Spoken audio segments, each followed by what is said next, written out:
sa Miyerkules, the day after tomorrow, ang dating Presidente Rodrigo Roa Duterte ay dadalo dyan sa Quad Committee hearing. No, talagang propaganda lang, no, yung ginagawa nila, lalong-lalo na yung sinasabi nilang pag-attend sa committee hearing ng Quadcom, no. Talagang nabubudol-budol nga, no, yung ating mga mamamayan. Kahapon pa na-cancel na namin yung aming hearing. Nandito na rin lang ako, ituloy-tuloy na natin. It's hard to na makapag-ano na po tayo tomorrow because yung pronouncement and the invitation to other resource persons were already been canceled. Tingin namin propaganda lang yung lumalabas ngayon sa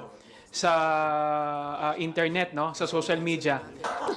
Tsaka napakahirap naman po kung na-cancel ng isang committee hearing. Para mag-imbita ka na naman, you need at least 3-day notice.